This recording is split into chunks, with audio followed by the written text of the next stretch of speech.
અને સહકારિતા મંત્રી અમિત શાહ 15 ફેબ્રુઆરીએ ગીર સોમનાથની મુલાકાતે। અમિત શાહ કોડીનારમાં સુગર મિલની મુલાકાત લેશે।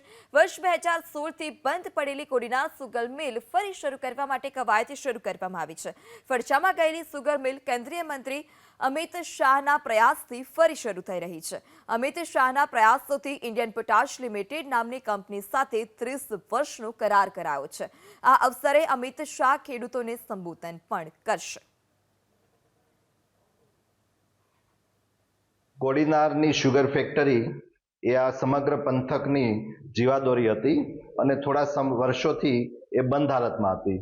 કેન્દ્રના ગૃહ અને સહકારિતા મંત્રી આદરણીય શ્રી અમિતભાઈ શાહ સાહેબે ભૂતકાળમાં જ્યારે પણ આ વિસ્તારની મુલાકાત લીધેલી ત્યારે તેમણે આ વિસ્તારના ખેડૂતોને અને સમગ્ર જનતાને વચન આપેલું હતું કે હું કોઈ પણ ભોગે આ શુગર ફેક્ટરી ચાલુ કરીને જંપીશ અને જેમ ભારતીય સંસ્કૃતિમાં પ્રાણ જાય પણ વચન ના જાય એ પંક્તિને સાર્થક ચરિતાર્થ કરી અને આગામી દિવસોમાં જ્યારે શુગર ફેક્ટરી ચાલુ થઈ રહી છે ત્યારે 15મીના રોજ કેન્દ્રીય ગૃહ અને સહકારિતા મંત્રી આદરણીય શ્રી અમિતભાઈ શાહ સાહેબનો આ અભિવાદન કાર્યક્રમનું આયોજન કરેલું છે।